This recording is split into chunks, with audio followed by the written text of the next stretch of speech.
What's up, humans, and welcome to a new Psicoactivo. Happy Sunday, everybody. Okay, so I've been waiting to have a chance to speak to my next guest. I was waiting for his book to arrive. It did arrive quite a little longer than a few months ago, I think. But my address in the US is not mine, it's a friend's. And I rarely see this friend. It's really difficult. He's always traveling. So I hadn't had the chance until this past week. And I finally got this really amazing book, The Atlas of Unidentified Flying Objects by Mr. Andy McGrillen. So I want you guys to please welcome Andy McGrillen from That UFO Podcast to Psicoactivo. Welcome, Andy. How the hell are you doing, man? Good morning, good afternoon, good evening, whatever the time is when people are watching or consuming this. I'm good, mate. It's really good to be on. Thanks for having us. Finally, I've been on your show twice already, and it's been a long time coming. And I gotta confess a few things to you, like because I wasn't a UFO guy, I was a football guy, as you well know. And when I started looking into this a little bit more specifically, there were two podcasts that I started watching first. It was yours, and it was James Yandoli's Engaging the Phenomenon. And you guys remain two of my favorites ever. So I'm really glad, and I felt really honored that you asked me to your show, and I'm really honored to have you here. So just wanted to tell you that, man. Thank you. And I was actually messaging James Iandoli today. So yeah, saying hello to James and talking about the documentary just a little bit. I don't message honestly, I don't message too many UFO podcasters generally that often. I keep myself to myself quite a lot. But I prefer it that way. But it's nice to be liked and wanted, and I appreciate there's a little bit of shock at some of your audience hearing my accent and thinking, what the fuck is this guy saying? And yeah, you get used to it, folks. I'll try and speak slowly.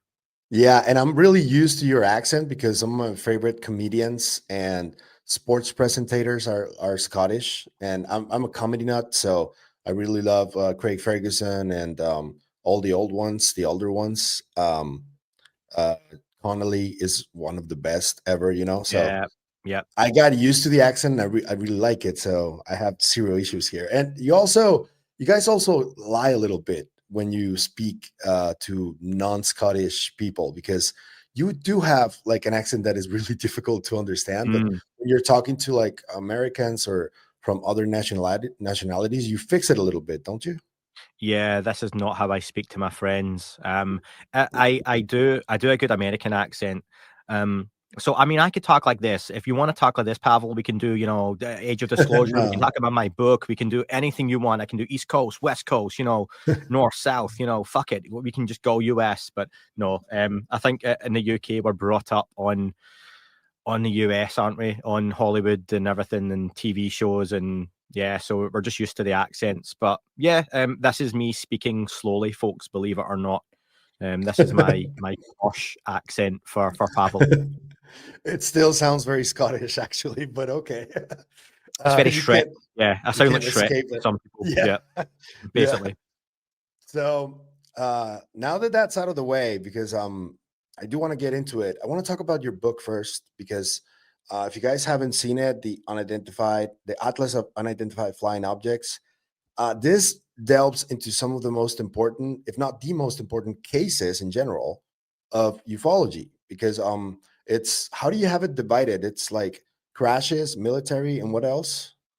Oh, don't ask me questions like that, Pavel. Christ. The least professional person you could get on to discuss the book. It's broken up into crash retrieval, abduction, military, civilian, and close encounters. Yeah. And you included, like, for example, in Close Encounters, you included the Ruba Zimbabwe case, which is one of the most believable cases in history. Did I? That was in Did I? Africa. No, I Yeah, you know. Yeah, did. I know. I know that much. Yeah. And for example, from abductions, you included Whitley's case, which is also one of the most famous one. And you include like stuff like that picture from that cover, which is makes it very interactive to read. So the foreword is from Diana Pasolka, who was really very wonderful foreword from her. You guys clearly have a good rapport between you guys. So I wanted to ask you, which one of the cases was the most difficult to research for Oh you? God. So real quick story. I wrote the book back in late 2023. I started, and I wrote most of it through 2024, and my memory is shit. So, thinking, do you know what? I'm going to give a shit answer, but an honest answer, and that's all we have time for. It sounds like. No, it was the buzzer. The the smaller cases, because the publisher was really good. I was approached by a publisher for this. I would never have just written a book off my own back. I still don't see myself as an author despite having this book, right? And it's had really, really nice reactions. But the smaller cases, because it was really important not just to write about Roswell and the really, really well-known stuff. There were some of the smaller cases where I had to actually do some research, not just stick on a documentary and refresh my memory. There was one of them, and I'm going to like try and do this as we speak. It was in Japan, and it is civilian, so it should be there. Or was it South Korea? You do include one of in Japan from the 70s. Yeah. Kofu, Japan, yeah. So, Yeah. and I'm going to try and remember. Bear in mind, folks, I wrote the book. I didn't read it. Kofu, Japan, and it was things like in some of the cases that were either older or from countries outside the US, because my only real remit was to make it international. So it's 34 cases with 17 US and 17 outside the US. And in Japan, it was trying to like find certain details that may or may not be correct. So, for example, these two young kids, they run into a vineyard, but in Japan, vineyard and graveyard are very similar in terms of translation. So there's actually corresponding and conflicting reports depending on where you read or what you look at, because there's so little information on the event. So I had to write things in there like it could have been a vineyard, could have been a graveyard. It's difficult to know. Some of the stuff that's in either like Iraq, South Korea, Voronezh in Russia, the international cases, some of them are less researched, and it's much more slim pickings as to where the information would be. So I think it would be easy. There's whole books been written on, for example, Roswell, volumes of books. I've put it in something like 10 pages, so as a coffee table book, it's easy for folks to read. And yeah, so for me, the harder cases were the really unknown ones, because there was either so little information, or like I say, translating languages was a little bit difficult.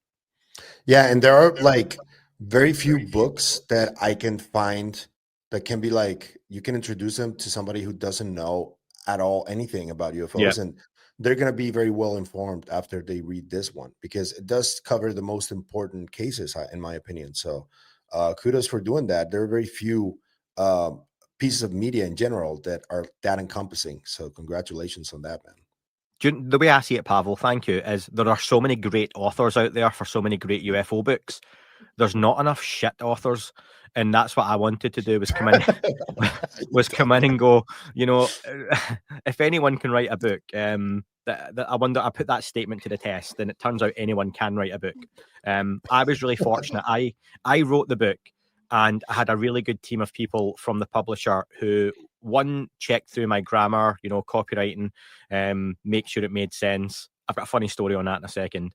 But also there was a team of picture researchers. So I gave a lot of ideas of what I thought would be good pictures to include, things like Whitley's book, Whitley Strieber's Communion front cover, the Virginia case, some of the stuff from around there. Virginia, so easy, because there's so many clips from documentaries like James there's Fox's, a lot of everything. Yeah, articles, books, all that kind of stuff. So really easy to find. But yeah, it was really well put together. But like, for example, the person copywriting the book for me was someone called Leslie. I don't know if Leslie is male or female. I never asked. But they clearly weren't a UFO person. So they would come back to me with things like one of the cases, there's a line where a witness describes the metal as being aluminium-like. So I put that direct quote into the book, and I had a bit of an argument with the copywriter, because they were like, yeah, so was it aluminium or not? And I was like, well, the line is it's aluminium-like. Yes, but what was it then? And I was like, it's a fucking, sorry for the language, but I was like, it's a fucking spaceship. So what am I meant to say? It's aluminium-like. I don't know the metal. And it was things like that where I was like, I'm trying, and we're going to end up talking about the age of disclosure. This is the page of disclosure, folks. So yeah, little things like that where I realized I'm writing this for one, people who listen to my show and are into the UFO topic, but yeah, it also has to be there for an audience who are brand new to the topic, brand new to the conversation. 2025, we're about to hit 2026. People's attention spans are so short. I needed something that people can pick up. They can read a few pages, put it back down. You can keep it on a coffee table, keep it in your toilet. You can give it to friends. I think it's one of those things folk could pick up and go, oh, what's this? See Roswell, but flick to another page and read a case over 2 or 3 pages. And they get that kind of international flavour. And I think even hardened UFO folks have read it and went, oh, I didn't know about this case or hadn't heard about this one. So yeah, it's a good book. I'm gonna ask you about a case that you included there that I want to thank you for including, because I'm Mexican, and that Guayame crash, that was, for me, it's one of the most enigmatic that I've ever come across because of the stuff that happened right after the crash in Chihuahua. What did you learn from that crash that you found the most interesting?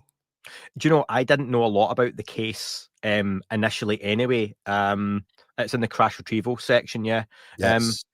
Is this, remind me on this one, because like I say, my memory is dog shit. Where the military personnel were dead when they arrived. That was it. And it's a bit suspicious and they turn up and the bodies are everywhere, yeah. So it's one of those cases where I think whenever something goes to that extreme, you've got cases where pilots see a craft, they chase it, there's radar data, the craft engage, it goes away. Wow, that's incredible. But then when you get to something like Kayame, to butcher, you've got dead bodies, you've got the military involved. I think with a lot of these cases, even when they are based outside of the US gets mentioned or named somewhere. Is it US military personnel coming in? Is it US contractors? Is it, special ops? That happens quite often. So yeah, the dead bodies aspect was a really interesting one. And I'm sure Kayame was one of those where I managed to find a couple of short documentaries online. Because for me, the process was try and find some articles, try and find some books that talked about a case already, find at least 2 documentaries for each case if I could, because it was so interesting to find. And I don't know if you've done this, Pavel. It depends on people's time.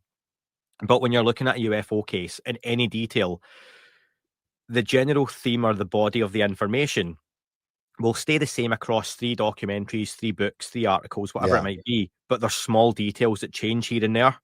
Yeah. And that's just, I think, normal with these types of things. People can use that and pick on it as a reason to debunk or dismiss or rubbish claims. But I think that's just human nature, that mistakes are made, reports are misgiven. But yeah, Koyame's one of those few that has that. I mean, I don't want to sound like I'm, picking on the South Americans here, but South America with the UFO phenomenon, I noticed through Kayame and others, like a lot of the Brazilian cases, they're a lot more violent. There is more death. There is more injury. We hear about that with people like Tiago Tichetti, who is a really good investigator, Rone Vernay, based in Brazil, AJ Javard, who obviously passed away in the last couple of years. Some of those cases through Brazil particularly are really violent and very different to what we hear of in the United States. So again, like that Kayame case, there's a violence to it. There's a mystery, there's an intrigue, but there's an air of kind of, insidiousness to it as well. So yeah, doesn't come up too often, but Colares was also very violent, right? Yes. Colares was the one I'm trying to think of in Brazil, where they were shooting beams at people and drawing the iron out of people's blood through the roof, and people could see their blood and the iron coming out through the air like it was the fucking Avengers movie. Yeah, and then there's the other one that is more recent with the Pelacaras, which we don't know what that is, but it's also violent. Like people report violent crimes committed there. Yeah, you're right. I don't know what that has to do with. I mean, I don't know why that is a pattern in South America and Mexico, but you're completely spot on there. And it makes you wonder about other cases, for example, in the US, if violence was used, but just not reported on. I suppose if I'm going to go a little bit conspiratorial with it, and it's a good place to do that, is there an element of some of the events that happen in the US, outside the US, especially in South America, are in part involving the US and the legacy program, and Yeah. is it hybrid operations? Do you have events happening or abductions happening with reverse engineered craft, kind of human / non-human craft? I wonder, is that an element to it? And that's where things do get violent, more almost like you're experimenting with people in a much more forward way than some of these really out there experiences where people are experimented on, and like your Calvin Parkers or Travis Waltons, where they're not always nice, but there's an element of don't be scared, don't be afraid. Why are you struggling? You know, we're not going to hurt you. We're going to put you back to where you were. There's sedatives used, all that kind of stuff. Yeah. Whereas this seems much more inhumane, but in a very human way. Yeah, it does. Man. And so many more cases that I'm sure if you do try and write a second book, you will get so many more cases that there are. The ones that interest me the most right now, I think, would be perhaps the contact, different experiences that there are. We spoke about James Yandoli, for example. He has a very interesting contact experience with shadow beings. Yeah. That is also a consistent sort of report from people that do that have gone through that. So those are the ones that interest me currently the most. But speaking of crashes, crash retrievals, let's get into the film because that's one of the key elements that they use there. First of all, when did you watch the film, and what were your general initial feelings and thoughts about it? Yeah, I streamed it illegally. No, I didn't. I bought it, folks. So I pre-ordered in the UK as soon as I could. I get the price points of discussion for a lot of people. It's not cheap. I did buy it, but then obviously on the day of release, they very quickly put the rental option available. I would have rented it probably. I don't tend to rewatch things like this, but I've got it, I've bought it, and I've supported. So I watched it on Friday. Obviously, I'm watching it a bit like yourself, Pavel. I'm taking notes while I watch it, so I don't get to just sit and watch it straight through. I was pretty busy. Do you want my overall thoughts or what I thought beforehand, or? Okay, so what did you think about specifically? Let's start with this. What did you think about Lou being sort of like the centerpiece of the film? Both Lou and Jay Stratton, right? They had like a more protagonist role, but Lou. but Lou was the narrator. What did you think about him and A-Tip being like the center sort of pieces of the film? I suppose it makes sense because something I never really thought about until today, and I've not managed to listen to all of it yet, but Richard Dolan and Bryce Zabel have put out their thoughts on Need to Know, and something they bring up quite early. And I totally forgot about it. This was filmed over 3 years, I believe Dan Farah said. So some of these comments and clips are going back to 2022. So Lou Elizondo would have been writing his book. And if I'm not mistaken, the book is through Dan Farah's publishing company. Yeah. So he's the agent for it or something like that, as is Jay Stratton's book, which is coming out hopefully next year. So it makes sense that this has come around through Lou Elizondo, Dan Farah's relationship together. The book was in the works. It kind of finishes with the word imminent. Lou Elizondo mentions, which is a plug for his own book that was coming out. So I think that's really worth noting as you watch it. Even there's a lot of rumors over the last year that the relationship between Jay Stratton and Louise Elizondo is quite frosty. There's been loads of stuff online about Jay Stratton being unhappy with the contents of Lou Elizondo's book, some of the claims that were made, some of the things that Lou Elizondo has said and done. This is all just online rumor. And I know some folks commented, oh, it's great to see them together. But this wasn't filmed in 2025, folks. This was filmed 22, 23, 24, probably before Lou's book came out. So one, that relationship's there. No doubt he's had a lot of chatting with Dan Farah. I try to word this in the right way. By putting Lou front and centre, I think that makes sense. However, when you look at what's happened in the last 12 months, Lou Elizondo has made a couple of missteps. I don't think that's unfair to say, especially with presenting certain things the way he did, the photograph, the chandelier reflection.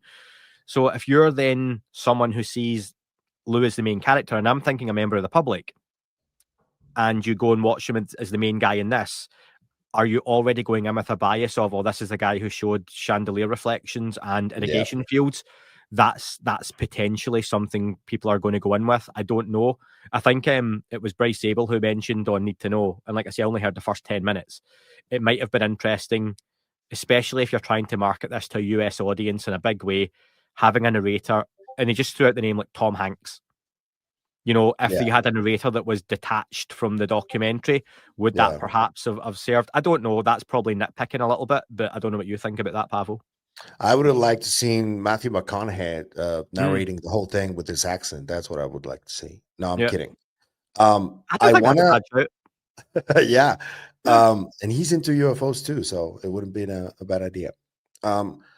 I was surprised that there was no mention of OSAP at all, and OSAP is like a much. That program came before ATIP, I think. So it was surprised. It was the Daddy program. Yeah, and I was surprised by that, and I didn't mind Lou being there, but yeah, all of those. Hold on, sorry.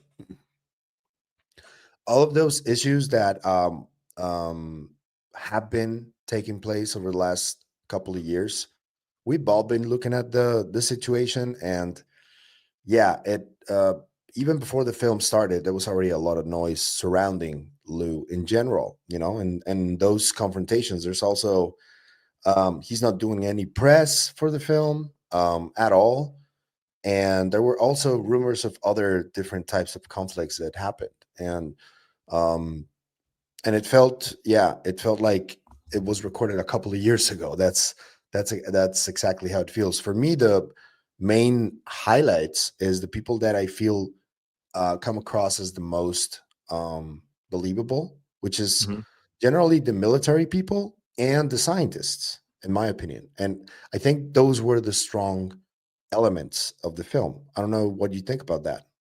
Yeah, just for last kind of thing on the Elizondo point, I think you need to have Lou Elizondo in there because whether people like him or not, he is such a key figure in everything that's happened since 2017. It's probably also fair to say this documentary doesn't happen without Lou Elizondo doing what he done. Like a lot of what's happened in the topic or the path we've gone down is because of Luis Elizondo and his team that were involved. But you're quite right when you mention OSAP it's conspicuous by its absence. A lot of the folks in this are the Robert Bigelow people. The kind of NIDS crew, National Institute of Discovery Science crew, that were involved in OSAP and afterwards as well. So there is that element there. That's also, and I hate to do too much of the rumor stuff and gossip, but we are stating facts. There is a lot of discussion online that part of the reason it was delayed was because of a disagreement between Farah and Elizondo. Yeah, all that can be cleared up really easily by Dan Farah coming out and making a comment, Lou making a comment online. They probably won't. You know what's weird? And I tried getting comments from them, from a lot of those people involved.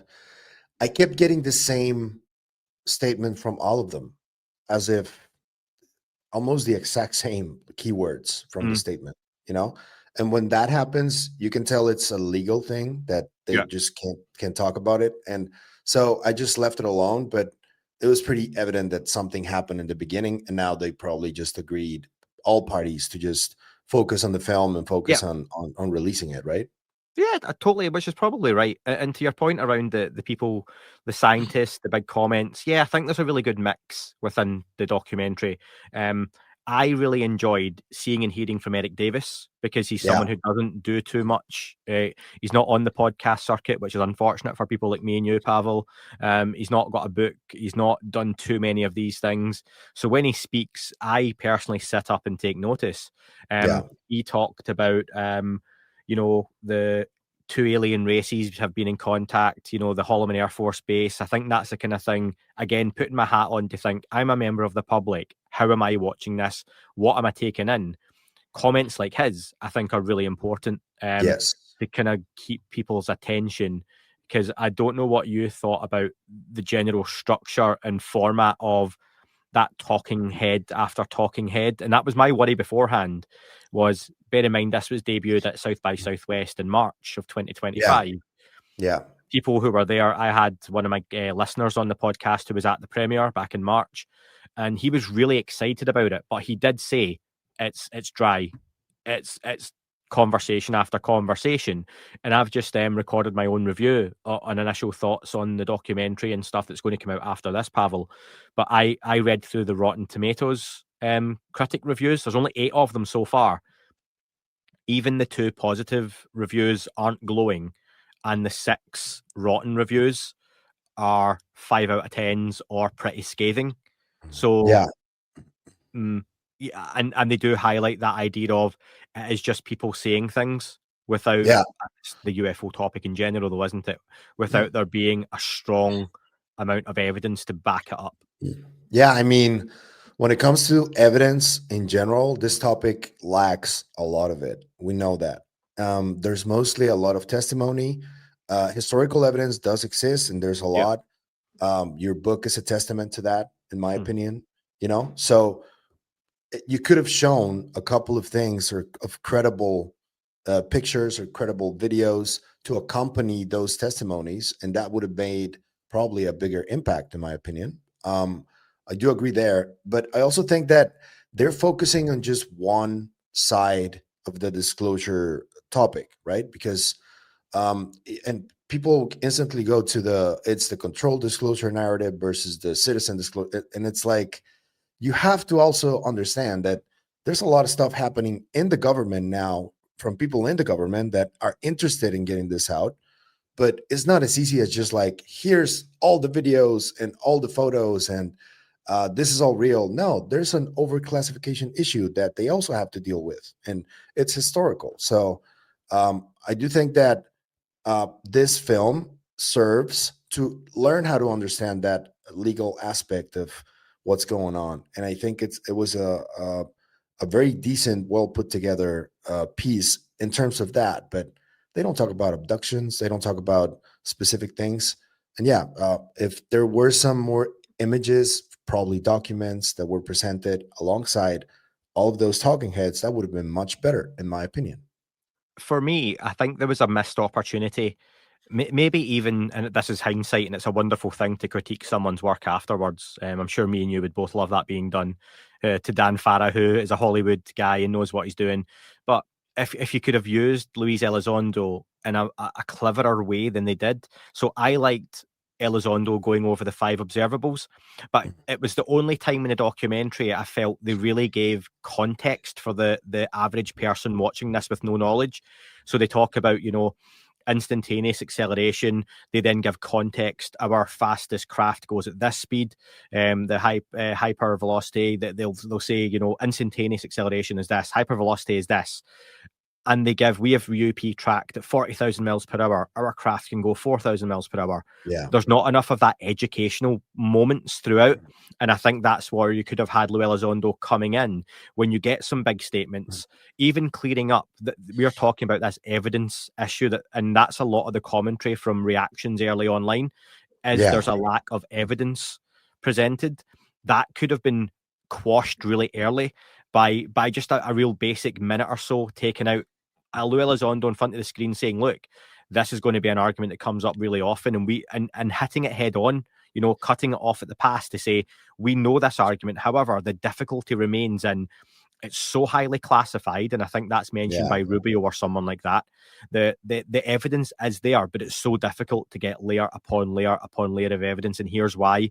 Same as here are some videos that have been released. They show the tic tac, the gimbal, the go fast. Just take 30 seconds to explain what those are to the public, and have Lou's head on screen, the 3 videos. This is a video declassified in 2000. It shows this. This is another video that was taken off the coast of California. This shows this. What are these objects? We don't know. However, there is correlating. And members of the public go, right, okay, as opposed to just firing on some stock clips in the background and having them play. Because then those clips are more for me and you and the people watching this. But that's not who it's meant to be aimed at. No. So there's almost a little bit of a, who are you aiming this at? Because you're not hitting the points for the public by missing those out, but you're showing us stuff we already know. So that's where I had a bit of an issue with it. Yeah, I still would show it to my family members just so they can be aware of how serious a lot of this is. Because can I ask, sorry to interrupt, would your family members sit through it? At an hour and 50 minutes. It's more than that, isn't it? It's like over I 2 think hours. I think it's an hour and 51. Yeah. So I think that a couple of members would, but most wouldn't because Yeah. of that lack of interactiveness, as we stated. Like just a little more pictures, a little more documents, a little more videos. That would have gone a long way. But I'm Mhm. still gonna try and force them to see it. Yeah. I mean, it's not one for Christmas Day, you know, let's break it out and everyone sit down. Let's all get Yeah. on the couch and watch The Age of Disclosure. Yeah. I think you would ruin the vibe, you would ruin the mood. Yeah. I've asked a couple of friends of mine who do a podcast completely unrelated to UFOs. Can I give a little shout out to Yeah. it's the Wrong Term Memory podcast. It is available online. Two guys from Glasgow, big football fans, but they talk about pop culture stuff. Just two guys having a laugh. If you like the Scottish accent, you'll find it funny. I've asked both of those. They are not UFO friendly to watch it, and they are both going to watch it for me this weekend and give me feedback. And for me, that's two genuine members of the public who aren't into the topic, are going to watch it, and I want to know what they've got to say, because I'm seeing a lot of folks online from the UFO community telling me how I showed my friend, or I showed my this, or I showed that. And I'm like, yeah, but are they just average, normal members of the public who aren't into the topic? Or are they your mate who know you've got a podcast and are quite interested themselves? I want to see some real honest opinion from folks that I know personally aren't really well versed in the topic or don't want to be. And I'm making Yeah. them watch it. And they're going to do it for me as a favor. So I'm intrigued to know that. I went with my wife, who is a PhD, and she's not into UFOs at all. She knows what I do, Yep. obviously, and she respects it, but she's very skeptical. She's a nanoscientist. So Well, okay. when she saw it, she was impressed with the scientists speaking. Mm, Dr. Gary Nolan, Dr. Hal Puthoff, Dr. Eric Davis. And for me, her opinion on that was important. And she came out thinking that because she has very strong opinions on how white men are like ruling the world, and it's like that. And she was like, "Man, why is it just white old men?" It's like, but she was impressed with the scientific explanations from, especially Dr. Gary Nolan, who does a lot of work similar to hers. She was impressed with that, and I found that really interesting. I think that if they pay attention to the people who are the military, who usually risk their lives to save people and are like honorable people, and the scientists, I think that it is going to have an impact in people. Some of the stuff that they say. Um, I do have an issue, and I think everybody should or does, that politicians and intelligence community folk um, are talking about this, because there's like a conflict of interest of sorts, because hmm we know that politicians do have a different type of interest when it comes to that. There's always like an angle with them, and the intelligence community, they sometimes don't tell the truth because that's the work they do, you know. So Yep. from that standpoint, if I'm a quote unquote normie, I would judge the film based just on that, you know. Yeah, I see a lot of folks as well to that point talking about the impact this will have in the halls of government and the the military. But these conversations are already happening allegedly in the government, in the military. Yeah, Why do we have to have a documentary released on Amazon Prime yeah, for that to make a big impact? So I don't buy that too much, because we hear about the briefings, we hear about the backdoor stuff, we hear it. Grush came out in 2023. Surely he's spoken to anyone who's got an interest in that time. Have they really waited on a documentary being produced to go, oh right, okay, now I get it? I yeah, can't see that happening. And I think it's interesting you mentioned someone like your wife, clearly a very credible, intelligent person, really good to hear, but she's needed you to show it. If you yeah. weren't with your wife and she was a different person in a different life, obviously much happier, you know, as I imagine my wife would be without me, much less stressed. But are they going to watch that documentary without you asking them to do it? That's the question, right?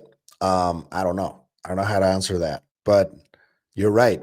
It needed a proper hook, right? That's what you're getting at. and it didn't It have it. probably needed a bit of a tease of something bombshell within it, and I hate the word.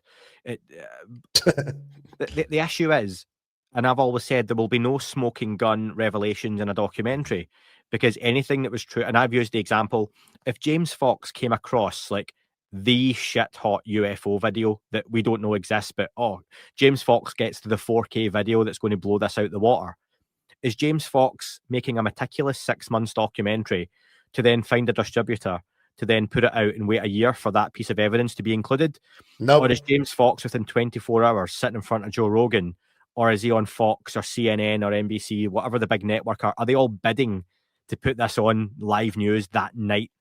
That's what would happen, not a documentary. Because James Fox is a real documentarian, and Dan Farah is a Hollywood producer. You can't compare one or the other. I mean, they respect each other and they praise each other, but there's a massive difference between the two. And I agree. James Fox is more like trying to get the information out for the people, whilst this is a whole industry that they have to play by those rules. And there are many things that we're not going to be able to see. Like, for example, we can also talk about how Dan Farah does have rights to a lot of stuff that he's getting within the UFO topic, like the Jay Stratton book. There's a Jay Stratton film that he's planning. He already said on Joe Rogan that he's planning a documentary on remote viewing, and he clearly has a very well put together plan to do a lot of stuff there. But it's under that industry umbrella, which makes it very different.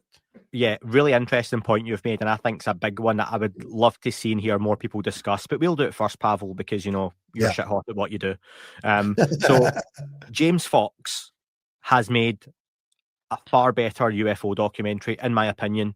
The Phenomenon is, and Moment of Contact is also better, though. Moment of Contact's great as well. I think if you're going to show, though, a review documentary of here's the topic, here's what's going on, here's some of the key players, here's what's been going on the last couple of years, I would show someone the Phenomenon and feel the message gets across, and they're going to watch it all more than I am Age of Disclosure, forgetting even price points and everything, because I had to offer the two guys who are watching this for me to pay for it myself, which they're doing it on their own back, but I was going to pay for it because they're doing me a favor. However, while James Fox has, I think, the better credentials and the better documentary maker, documentarian, what he doesn't have is the PR machine behind him to then afterwards get on CNN, get on Fox, get on Joe Rogan within days. Or I think I've seen the Kardashians, Pat McAfee, all these major US names. I might be wrong with the Kardashians, but we're tweeting about this to say, I know Pat McAfee did, wow, this documentary is phenomenal. Has Pat McAfee watched it? I'm just presuming the US audience know Pat McAfee because I know him from wrestling and NFL, but he probably hasn't. But do you know what? Does Dan Farah know him? Has Dan Farah got him in a marketing way to get his 3 million followers to see him tweet about it? Yes. So for me, the positive stuff from this documentary is probably not even going to be people watching it. It's the mainstream media coverage and the clips that are going to be taken from it. It's the sound bites. Far more people will have seen Dan Farah on Joe Rogan. I would probably say thousands of times more people will see Dan Farah speak on Joe Rogan about the documentary rather than actually watch the documentary itself. That isn't necessarily a bad thing.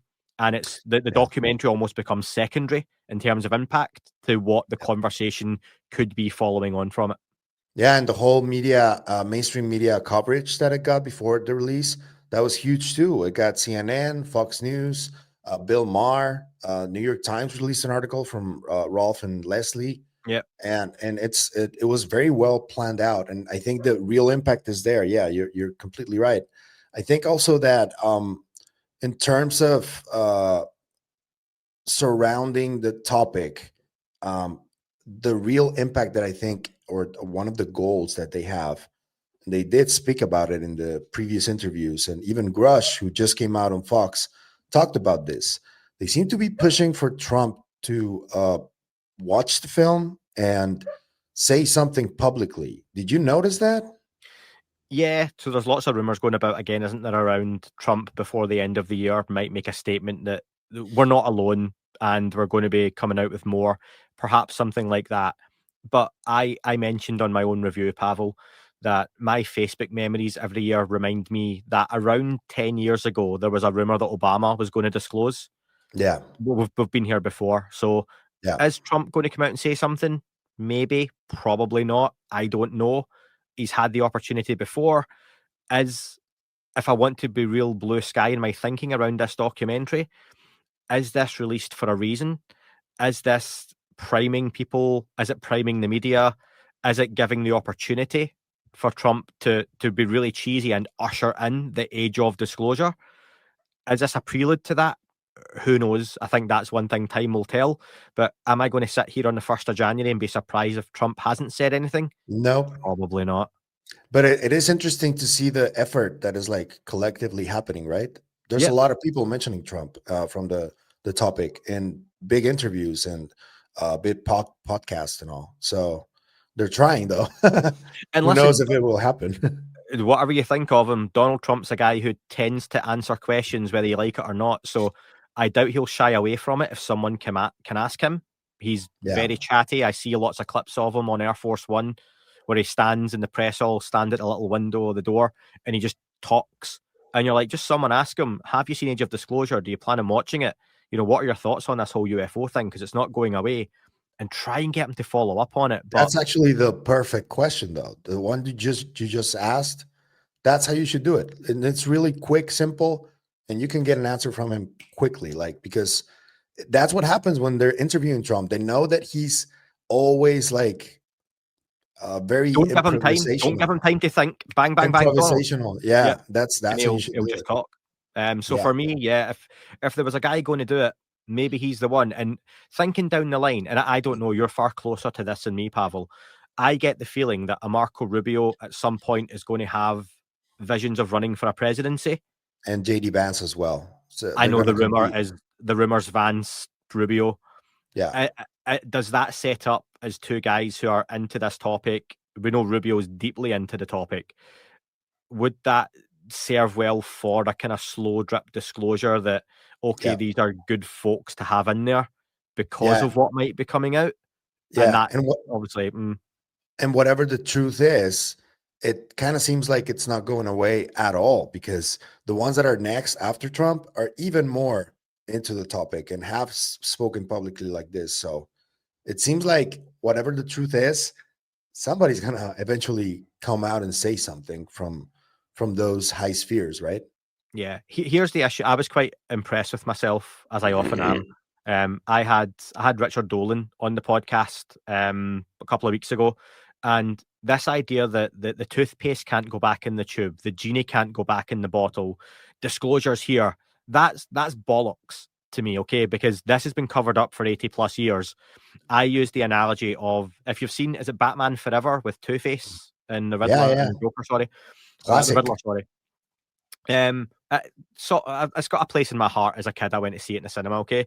But if folks remember, at the end of the film, Two-Face goes to flip his coin and he's going to decide whether someone lives or dies. However, Batman can't get the coin, so he can't put the toothpaste back in the tube. But what he can do is he pulls out a bag of coins and he throws them into the air along with the coin. That's all you have to do to keep covering up now this UFO topic and this UFO conversation. You don't hide the truth. You just put so much shit out there to cover the truth. People don't know what's the real coin and what isn't. And I also wonder, and I'll get your take on this, Pavel.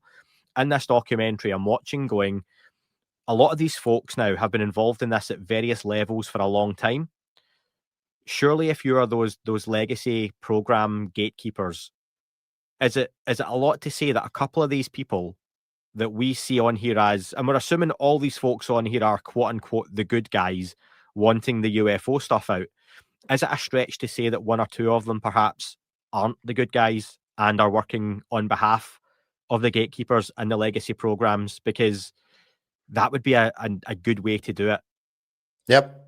And I talked about this a couple of videos ago, that it kind of feels like this push for amnesty, and it's from people who probably were part at a certain point or still are of the legacy program, but they are not necessarily bad people. They're just involved in the legacy program, and they understand that when this comes out, there's going to be repercussions that may affect them. So it kind of feels that way, yeah, for me. but you're talking about more like an infiltration type of deal. And it does make sense. Yeah, it's always happened. That's a disinformation machine, as it has been since the 40s, at least, I think. Yep. I think even I'll use an example. No, so let me just, I'll pick the name, okay? And I'm not saying this is the case, but if Louis Elizondo, loads of folk question him because he's counterintelligence, and are saying, well, that would be the ideal guy to have in there to bullshit this, that he drives the conversation as he has done, and then this documentary comes out, and in the preceding year, he holds up a couple of images that are spurious online that aren't UFOs, and then it dilutes and takes away from the message of the documentary. You could be really cynical and say that's the case. I'm not saying it is. I don't think so. But there's one way to do it. Same as Skywatcher. Skywatcher is going to come out and disclose, and they're going to show all these different things. One of the main guys leaves, takes the technology with him. That shouldn't be an issue, apparently. Jake Barber and co, all these military guys who have these connections and are doing one thing. But again, so there's all these different factions and compartments, and mistakes are made. And I think a large part of anyone, not just Luis Elizondo, but in this topic, is they are still human beings and prone to human error. And I don't know anyone in the topic that's infallible. So for me, I can look at someone making a mistake and not have it completely be cancel culture. You know, that's it. One mistake, you're gone, you're out. It's like that's bollocks. That's not how life works. Yeah. So I just wonder, even looking at all the folks on this, they're going to have, for me, I think, different agendas, different narratives, different groups. They'll not all be singing from the same hymn sheet. And I think they'll have different things they want to see at the end of this. They are not all sitting there on that documentary hoping that the public get to find out we're not alone and aliens exist. I don't think that's the case. I think they've got different ways they want this to work. Some people would be happy with what they hear, some people wouldn't be. And I think there's an element of, you get to a certain point along the way, you get A, B, C, D, E, and then once you get to F, G, and H, people start to go their separate ways because they want different things. Yeah, and I think that is reflective of some of the absences in the film, maybe, because I didn't see Dr. Jacques Vallée there, for example. And for me, he's one of the most important voices in ufology. And if there's a film that is as big and massive as that one, and there are scientists involved, I would think that he should have been part of that. But also, to be fair, he's a really old guy now, and he can't like keep traveling around all the time and all that. You can tell that he can't just like be that active. So maybe there was something to do with that. Another absence I think is, for me, the most glaring is Tom DeLonge, because Tom is part, the connections that he has. And if you read Jacques Vallée's work most recently, there's a lot of names that he mentions there that are more than likely Tom's contacts. And they're all like generals and like really high ranking positions in Lockheed and other places. And not a peep, like not even a single mention. And he was one of the most important aspects of this whole movement. He started yapping in like 2014, like saying things that he probably shouldn't have. And then they probably shut him up, but not a mention of him. What do you think about that?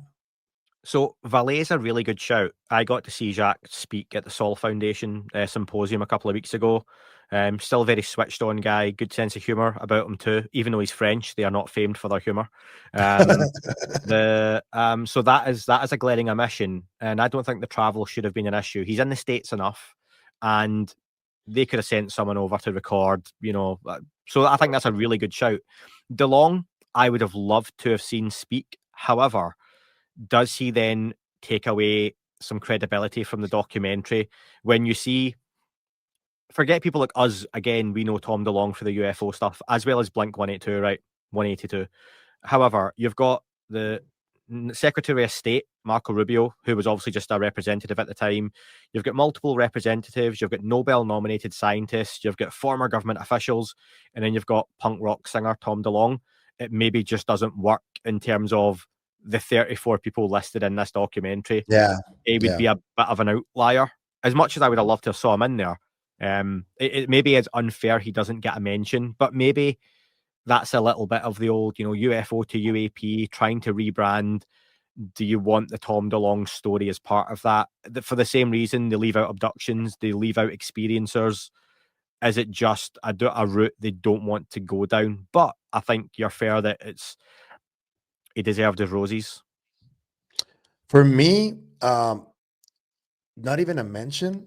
That's kind of, and OSAP, you said? Oh, you said it, Pavel. OSAP's never got a mention. Yeah, and those books that he wrote with Peter Lavenda and AJ Hartley, especially the Lavenda ones, are really, really important in my opinion.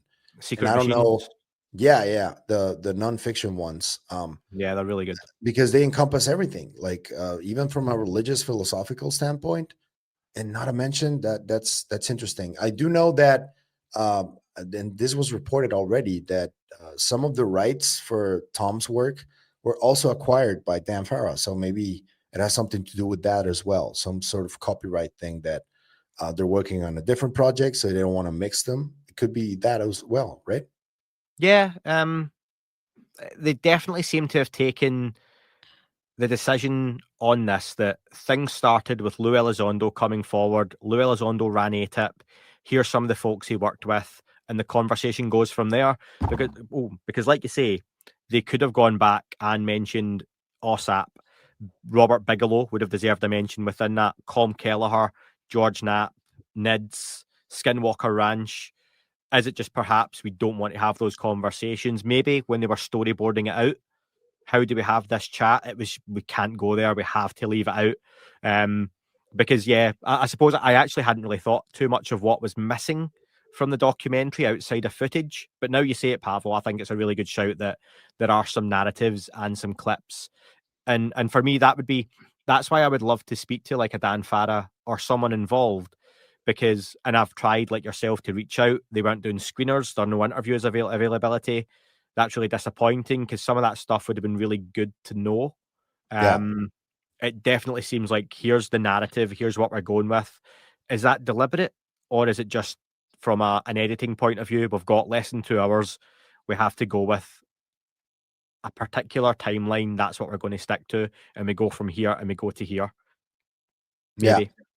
Yeah. And I don't know how, I mean, unless you're like Variety or something like that, I don't know how many just podcasts like independent like ours Dan would even listen to. Like it's only like big media that he talks to. It's the norm. I mean, it's an industry.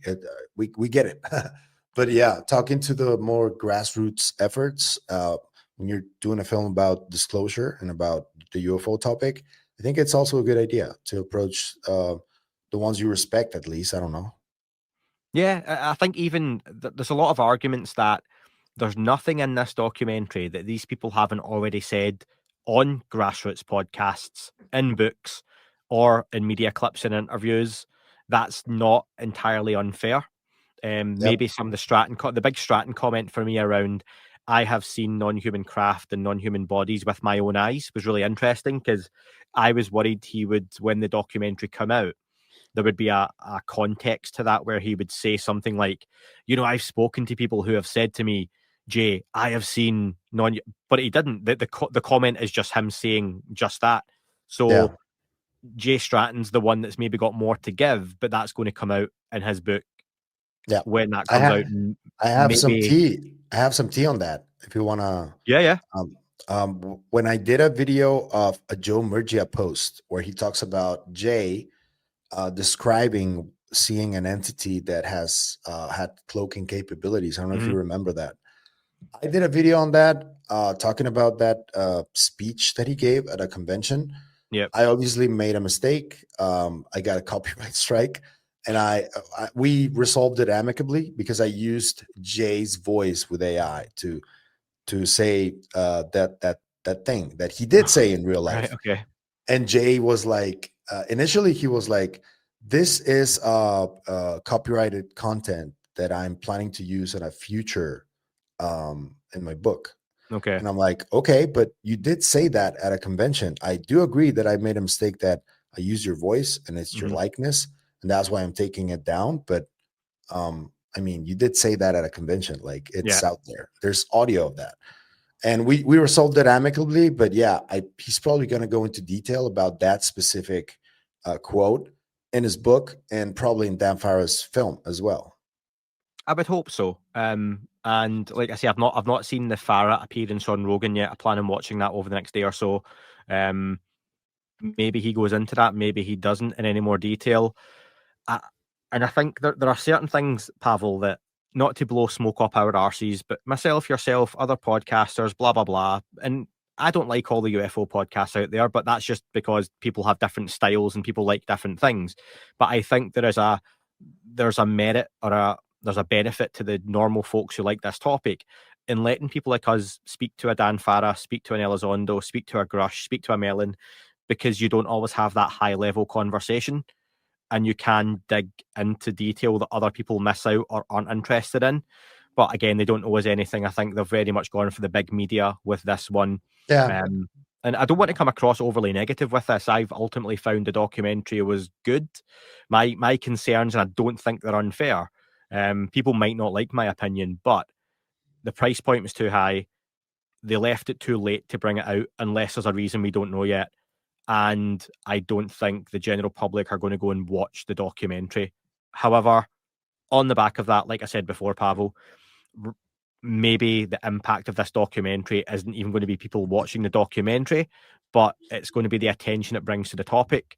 That's going to bring people onto shows like yours, shows like mine, buy books, sign up for articles, subscribe to people's different platforms, find different opinions and get involved in the topic.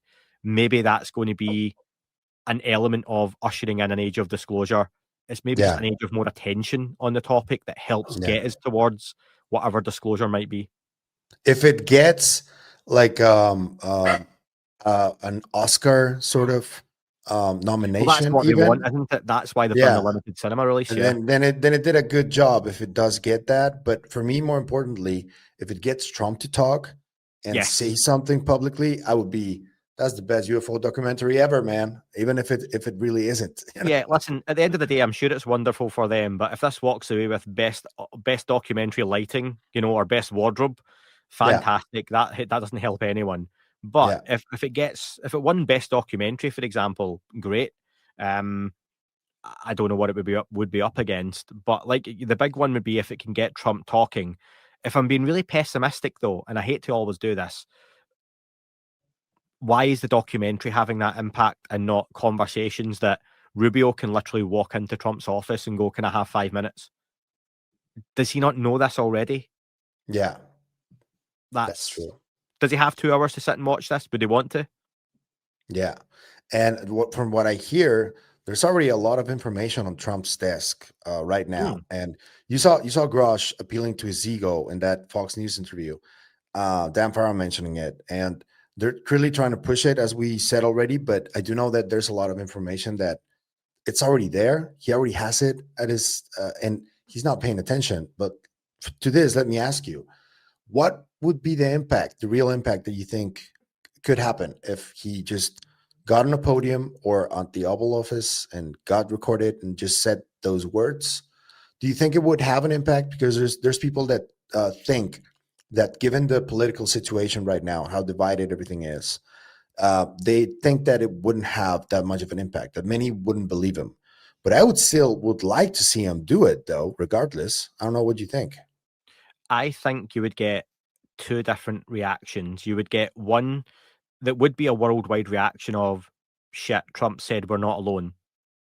Say it's something as simple as, it looks like we've got proof that we're not alone, and we're going to do some work on this to see what we can bring out. Say it was something as that has worldwide connotations, that gets other governments talking, that gets people in the UK asking their government, that gets our major news networks, which I think are taken more seriously still than the US networks are, even though they're not perfect, because they don't broach the topic. It gets them talking about it. The other part would be, I think you would get a lot of bullshit, you're distracting from the Epstein stuff. I think you would get a huge amount of that. I think COVID taught us that the public will get very divided over anything.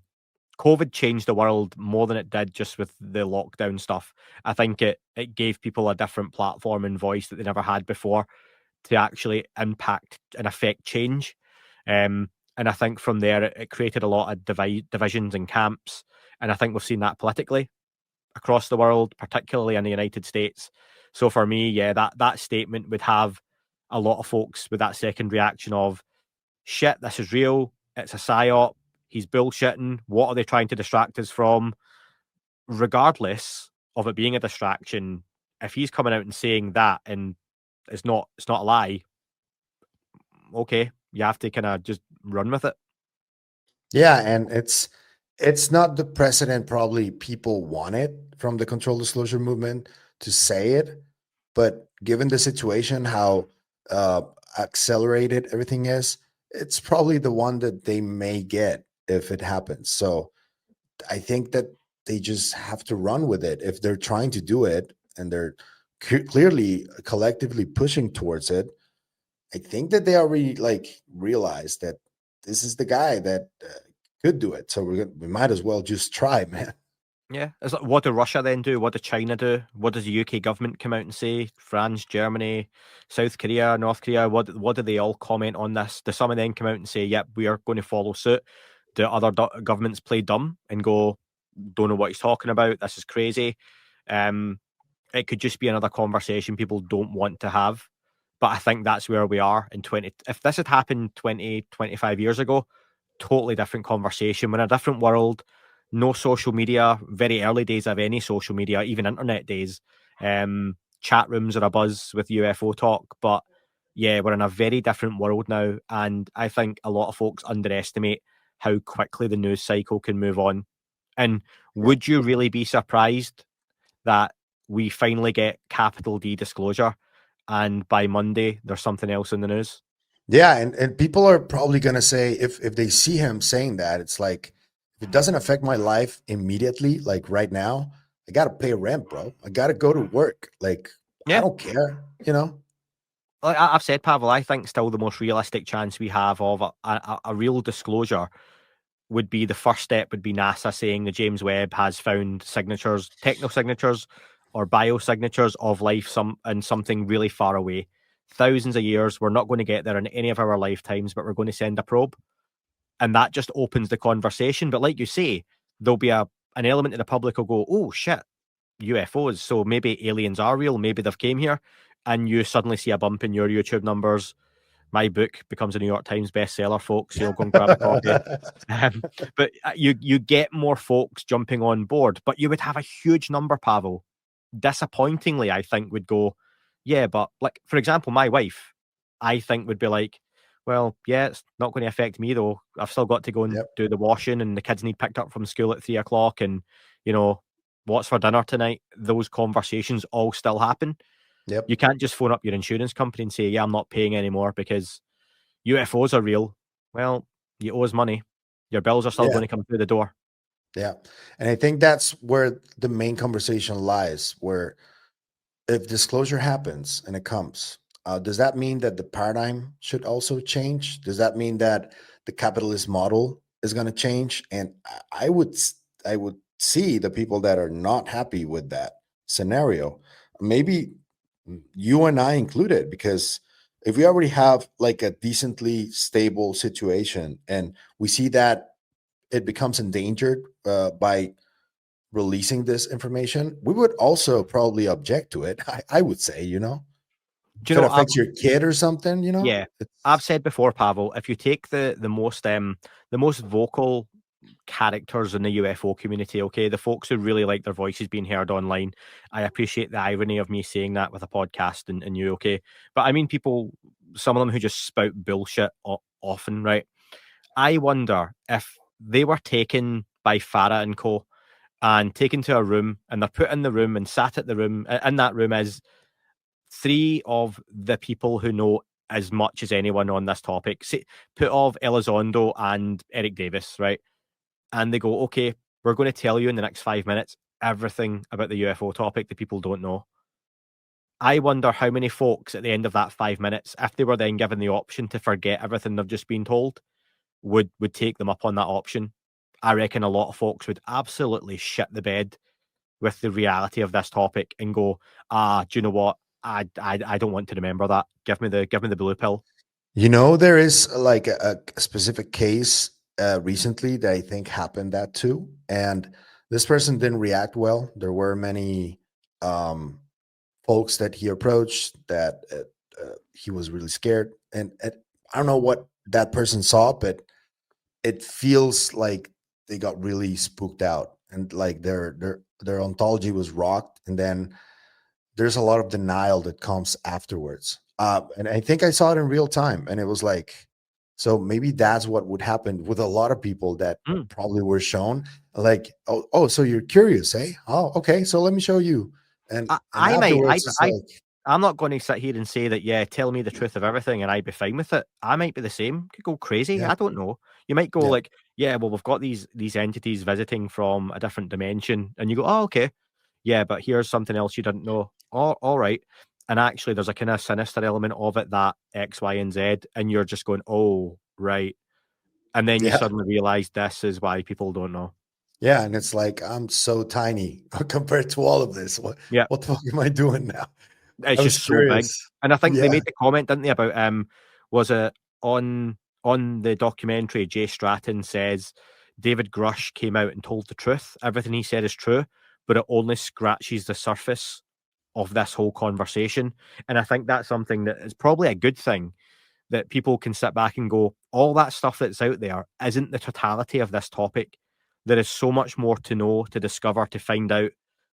And it really is that whole, the Titanic iceberg. You can see this little iceberg on top of the water, but it's the body of the beast underneath the water you can't see that's doing the damage, that's moving silently, that people just don't know is there.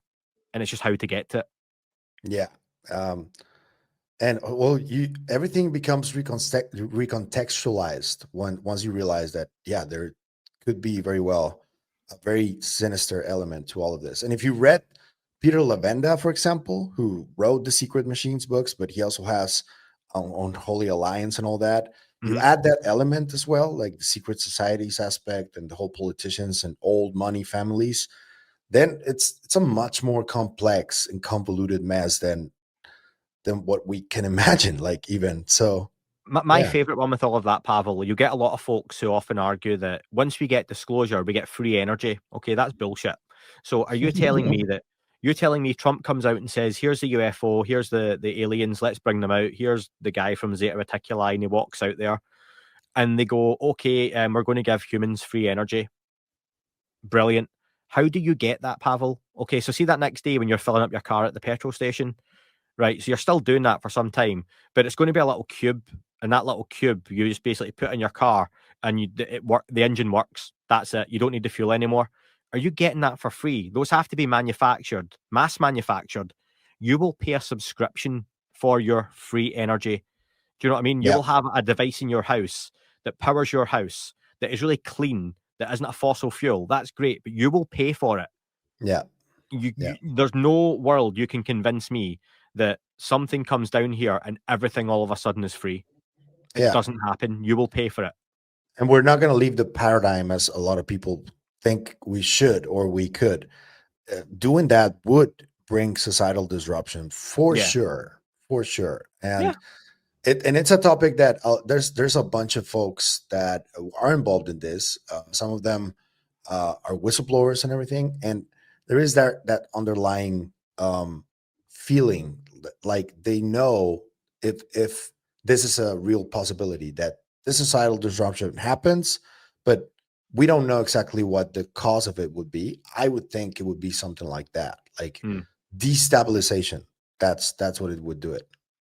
Yeah. And maybe that's a reason for secrecy. Maybe it's not. But that's why for me, to get this out, if it's going to keep coming out, it has to be slow. I'm not saying 100 years, but over 5 to 10 years. And that's where you find something really far away. James Webb picks up technosignatures. We send a drone, that's for generations in future to deal with. However, you then have the conversation. We know something is now out there. Is there something else? Probably. Okay, have things came here in the past? Maybe. And I think the whole UFO topic gets re-examined by the public. in a different light. Because then all of a sudden your Neil deGrasse Tysons, your Brian Coxes, all your debunkers and your naysayers and the people who always said there is no evidence, they just need that one thing, that one certainty to be like, no, we've found something on another planet, but it's really far away. Once it's one other place, you can't have the argument, it's just us and them. Yeah. Because I think it's still easy for folks to do that whole, we're a fluke, life evolved here, that's it. Once you find it somewhere else, the floodgates open for me, and the conversation quickly gets worked backwards closer to home. Yeah, I agree there. It was really nice to like see the whole progression of how this film originated for me, the idea of it, because the very first time I heard somebody talking about it was on your show.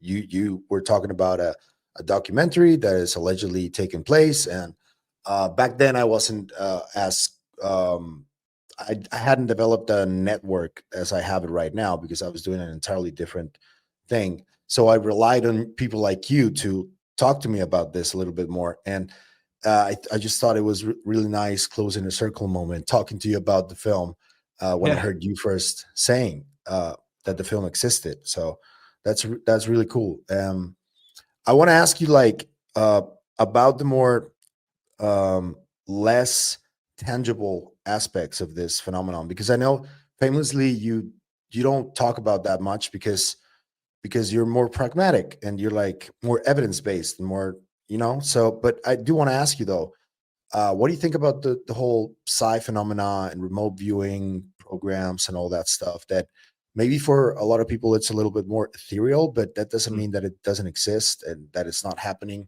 That doesn't mean that Stargate didn't happen. It was a huge program. So I wanted to get your take on that before we leave. Yeah, it's something that I've got a lot of interest. So before I started the podcast, I used to watch stuff like Andrew Basiago. Have you heard him? No. He's a guy who claimed to have been with Obama as a kid, and basically they were part of a jump program where they would go and basically they could go to Mars, they could travel in time, and he was going to be president one day, but when that year came, the timeline changed, as it often does. But he spoke so eloquently and so I think he's a lawyer, but he spoke so well. And I mean, for like on a stage, 4 hours, just some notes, bang, bang, bang. Like, this guy believes what he's saying. Now, is it true? Almost definitely not, but fascinating to listen to. But I liked a lot of that kind of stuff. Remote viewing, I've touched on quite a few times on the podcast. I've got Joe McMoneagle on at the end of this coming week. And Joe's going to give me like 3 hours. Holy crap. That's awesome. I've got Joe on, so I'm really looking forward to that. But it's something that people have asked me quite often to go a little bit more out there. And I think I've got a really good audience for people knowing that I am pragmatic, and I'll entertain any element of this conversation, but there's just stuff that I don't go over a line. But I had Samuel Chong on. You spoke to Kai Dickens too, right? Kai Dickens, from Telepathy Tapes, But the one I done recently with Samuel Chong was probably quite outside my comfort zone, where he was talking about the idea that, Jesus and Christ were two different entities, and Christ was an alien, and UFO stuff, and different timeline for that kind of thing. But it all ties into UFOs, aliens, this Teobau prophecy book. That was way outside my comfort zone, but people liked it. I'm going to try and do maybe one show a month where I'm really fortunate, Pavel, where I'm at a level where guests will reach out to me. That's cool. I don't have Joe McMoneagle emailing me or Chris Mellon. I have to chase people like that, right? But I've got folks who'll get in touch with me to promote stuff, or they want to come on and have a conversation. And I think I'm a little more open to going, okay, let me have you on, and I'll be respectful, but I'm not going to sit there and just tell people I believe all the shit they say. So I'm more open to having those conversations. I think there are weird elements to this, even like if you want to go into the realm of like ghosts. I don't like the whole ghost conversation, not because I don't believe in it, because it scares me. I don't want to see a ghost. I don't want to see same dead relatives and all that kind of thing. No, thank you. Nope. Happy to believe it. Keep it at a distance. But is there a link between that and the UFO topic? Potentially. I do think there's this, like the famous Always Sunny in Philadelphia Charlie Day meme, where he's standing Yeah. with the wall of pictures and all the notes and the pinpoints and the threads. I think there's an element of that with this phenomenon where you do have, and I'll throw some stuff out there, folks, and I'm not saying you're going to hear this on my podcast, but UFOs, aliens, Bigfoot, pixies, fairies, Yeah. Ghosts, ghosts, yeah, different goblins. dimensions, time travel, goblins, demons, angels, religion. Yeah. There's probably a lot of connections and connectivity within that. Even going to stuff like you mentioned, the Lavender stuff with Tom DeLonge, not to Yeah. spoil things for the books that are still to come out.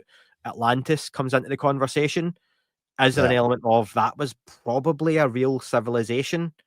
What happened to it? Why did it go away? Did it go away? If you want to Yeah. talk about, is some of this technology an element of the human race that at one point separated away? Why not an advanced civilization like Atlantis that went underground, underwater, but kept developing technologically? Yeah. Maybe. And yeah, and it's like there's a lot of overlapping as well, Mm, and along with the connectivity, that some of those things were already thought of millennia ago, and then it just gets recontextualized or reframed. There's a lot of that going on, but there are some elements of the, especially the ancient history, that are like consistent in different cultures. You find giants were probably like were talked about by these cultures all the yeah. time. The Great Flood, there's a lot of those elements. And it's like if they're all talking about it, they have different iterations of it, but they're all talking about it. There's a pattern there. It probably something happened, probably related to that, right? Maybe something in the next couple of 100 years happens to us technologically. Huge EMP, asteroid, or the solar flare. We get wiped out and we get set back hundreds of years, and civilization kind of has to reset technologically. And then in 10,000 years, someone digs up a Harry Potter book and goes, "Shit, did Yeah, you see what this kid was doing back in the day? This is yeah, fucking wild. Like, this guy was an actual wizard." Like, and yeah, then people go looking for Hogwarts, in the same way these days people go looking for the Knights Templar and all these places that may or may not have existed or been. They were one thing, but they're made to be something else in lore and mythology. And then yeah. people can go and find Hogwarts. You can go to Scotland and go to the The castle. castle, yeah. Oh, no, actually, is Hogwarts the one near me? I went to one and done the whole broom thing and all that last year, not because it's a Harry Potter thing, just The because it's not actual far. castle where it was recorded, the Yeah, movie. there's I Oh, can't remember what it was that was recorded there, but it's like inside it's not like the movie because that was a film set, right? It's not like a huge castle. But yeah, that's not far from where I stay. But is someone going to go there in 10,000 years and think Harry Potter lived there and that this all yeah, happened because they yeah. found a book? I don't know. Maybe. Is there an element of that? Yeah, Who knows? But that's to answer your question. I am very open to all the kind of weird shit in this topic. I'll dig into it a bit more next year, but I think still with that kind of skeptical raised eyebrow of maybe. And I think I like to say, I like to think my superpower in this conversation that you don't hear that often is I can say I don't know. yeah, yeah. You got to be comfortable with saying that always, Hmm. though. There's people that can't say it. That's the No, problem. yeah, Yeah. a lot of them. I love that, and that's why I love your approach always, Andy. So, Cheers, man. yeah. Uh, Thank you for really wonderful conversation. I want to ask you a couple of final things. What would you rate the film? 10 out of 10. Ooh. Mm,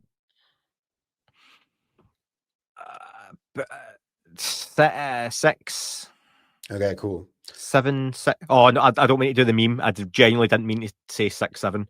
But maybe that's good for your algorithm picking it up. 6.5. I give it a 7.5. So, Okay. lack of photos and videos, historical, that would have been a good addition, I think. And those glaring absences of names and programs and all that. Although I get why, from a narrative standpoint for the film, I get why they probably didn't add those, but not a single mention. That's kind of weird. So that's what I give it. Distribution for me was about a big thing. Yeah, Why didn't Netflix want it? When Netflix wanted the Nap stuff, the Corbell stuff, Bob Lazar stuff, the Stephen Greer So documentaries. Dan alluded to this on the Rogan podcast, not to spoil Right. it for you, No, but go on. he mentioned that uh the bidding war was happening, that like there were many that showed interest when they were shown the product, but at the end of the day, nobody really picked it up. They like praised it and everything, and he made it seem like there were other elements that got involved and probably influenced the decision making of these streaming services, alluding to the secret keepers not being happy with the film's release. Yeah. Interesting to note that the one who picked it up was Jeff Bezos and Amazon. And Bezos does have a little bit of a history in the UFO topic through his grandfather, I think. Right. Was part of he had like a major warehouse where allegedly some of this stuff was kept. I don't know if you were aware of that. No, don't think I've heard that. I know Yeah. he sent his wife and Katy Perry and some other nobodies into the atmosphere and pretended they went into space, but that's about it. Yeah. His I think his great grandfather, I think, was involved in the topic long, long ago. So maybe that has something to do with him saying yes to it. But I don't know. Even then, stick it on Prime, free for Prime members. Yeah, what? Yeah, $25 is a lot. It's not cheap. It's not cheap. Yeah, it's not, and it does limit the access to other people who might as well be interested as well to just see it. So yeah, hopefully they do come down with the price a little bit over time. I mean, it's already number one in the most sold and sells. So Well, that's good. maybe. Yeah, it is good. So Andy, I want to ask you, where can people find you? I know that what else you got going on? You got any more books that are coming probably, or let us know.